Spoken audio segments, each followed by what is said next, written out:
Hey guys, and welcome to the channel. I'm Zmore, the dad in DPS, and today we are back with another episode of The Good, The Scrap, and The Scrap. And I'm going to be honest, most of the time when it comes to these weapons now, I am going to have made them because 4 stars kinda relies on me making these damn things in order for them to be viable and usable. In general, that is. Either way, like, comment, subscribe, and let's check out today's weapon. So, today's weapon is the Dying Scotsman, a railway rifle with quad, explosive, VATS optimized, and pin pointers. Now, you might recognise this weapon if you're a long-term viewer of mine, because I have used it quite a lot, and railway rifles received a massive nerf in the past little while. But they definitely are very usable still, and we're going to display that today, showing you guys what this thing can do. Either way, let's show you my build quickly, and then move on to the testing. So this is the current iteration of this build. I'm going to just show you briefly everything that's on here. Take a screenshot, do whatever you like. It's not that important to the weapon. Obviously it is, but it also isn't because I'm just saying this weapon is good or bad. You'll see. Now, when it comes to this, I'm not using any buffs that increase the damage of this weapon outside of those ones that are already built into my build. So that will tell you what consumables I'm using. I'm basically just using anything that helps me, move around and do stuff. But let's talk about the railway rifle and its more recent nerf. Now, if you don't know, it got a massive fire rate nerf and became significantly slower. I'm also fairly certain that it received a AP cost increase. I could be wrong about that one, but what I'd say about the railway rifle is my biggest problem I always had with it was that it basically did too much damage too quickly.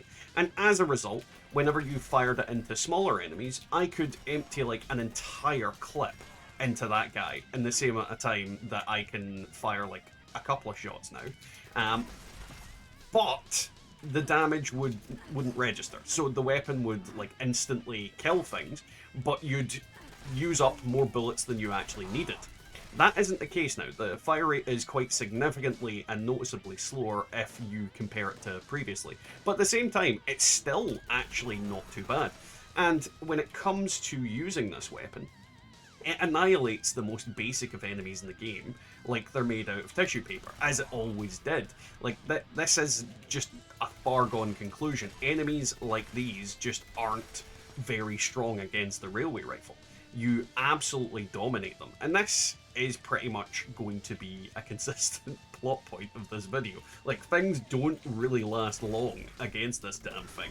And quad, being what it is, it means in bigger targets I can pump more bullets into them in a shorter amount of time than if I didn't have it.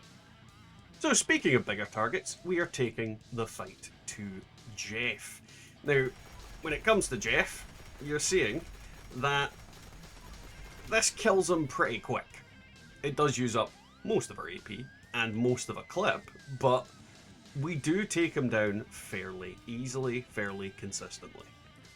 And this can also equally be said about the Mirelurk Queen. Now, she is one big angry chungus, but at the same time, the railway rifle kills her fairly consistently and fairly quickly. The biggest problem is, she is a big pain in the arse that likes to sit in ditches and disguise her weak points with just hiding from you. But you're seeing, like, she dies fairly easily, like before she even got to me. And I did run away a little bit, granted. She did die pretty quick, as does her little boyfriends that will die pretty quickly when you see me shooting them. Like, things die to this thing outside of raids really, really easily. And this can be said about daily ops and about expeditions. Everything dies to this damn gun. And now we come to raids. Now, you're seeing on the screen, against the first robot, we are doing around about 400 per crit on just a regular hit on him. But then when we're hitting the torso, after the shield goes down, we're doing around about 500 to something.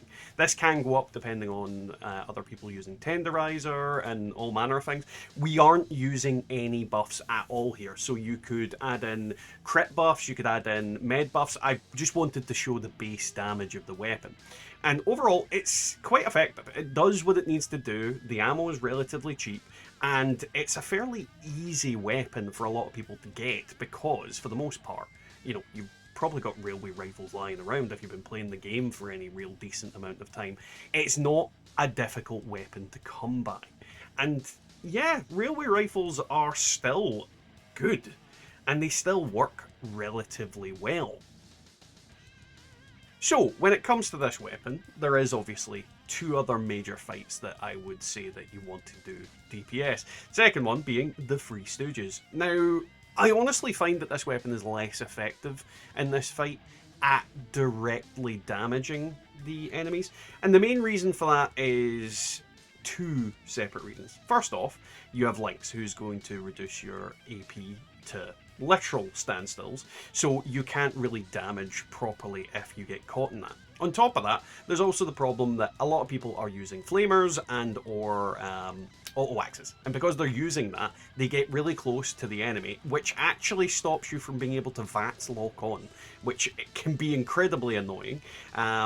So yeah, I don't feel like this weapon is as effective as others that you could use in its stead. But what I will say is that if you decide to defend one of the two locations that will have the iBots going in, it is actually really good at stopping them. You are going to take out those iBots pretty quickly. And don't get me wrong, once Lynx is out of the way, or if you focus on another target that the other three people aren't focusing on, you can do a lot of damage to the enemies. But it can be kind of awkward again because everybody's using flamers and other stuff. I feel like you get in the way a little bit. And in the last fight against the snake, yeah, this weapon does a decent damage. You do roughly, with no buffs, no kind of additional help, I was doing about 600 to 1680. It can ramp up higher depending on different things like, again, Tenderizer, if other people using different debuffs, that kind of thing. But again, I wasn't using any buffs, so I could have added additional crit buffs. I could have added in bobbleheads, magazines, teas. There's a bunch of things that I could have used that I wasn't. Chems. I didn't even use chems. I just wanted to show you what this can do, just raw out of the box, essentially. And overall, yeah, a very effective weapon. If you want to go in with a commando build, you will be able to put out quite a decent amount of damage and contribute to your team quite effectively. You know, there's so many options in this game. There's so many weapons that are kicking around that people always forget different options, and I think this is a good one for a commando build, especially a VATS commando build. Don't get me wrong, you can use this weapon outside of VATS, and it will do similar damage to the V63, but I just don't think that it is as useful and as easy to use outside of VATS, because its recoil got significantly reduced than what it was, but it's just not at that level where I think you should be using it out of VATS personally. But that's just me. So overall, yeah, Railway Rifle does really well. And with the current meta, I think sometimes we need a reminder that some other weapons do exist. You know, it's almost every raid I'm seeing almost exclusively Gatling plasmas. And there are other weapons in the game. Granted, this might not be the best weapon, but it is one that can do decent damage, and you can pull your weight with this in a raid, and it's a little bit more fun than just using a Gatling plasma and nothing else. It also makes fun noises and goes choo-choo, but I don't think it was news to anybody that Railway Rifle equals good. This weapon has been consistent and powerful from the very outset of this game, and even after the nerf, it is still a viable and usable thing that you can kick the crap out of many enemies with.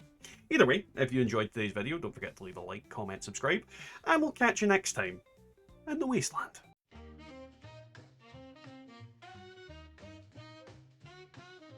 Pop open, it's a nuclear pop. Stabbing and swooping wild like a lark. Testing weapons, bang bang sparks. Radiation hum high and glowing stark. Swinging down Appalachia. adventure trail. Mothman legend called tales prevail. Street for the traders, scrap on sale. Building forts, raiders on our tail. Oh, the good, the scrap, and the street. Wandering wasteland, loose on the lip. Barter and hustle ain't just a quip. Survivors dance, got a weapon on the hip. Oh, the good, the scrap, and the street. Wandering wasteland, loose on the lip. Barter and hustle ain't just a quip. Survivors dance, got a weapon on the hip. Crafting stations, tinker's delight. Fixing shotguns, new rifles tight. Ghouls round the corner, gotta fight. Day turns to night, it'll flash the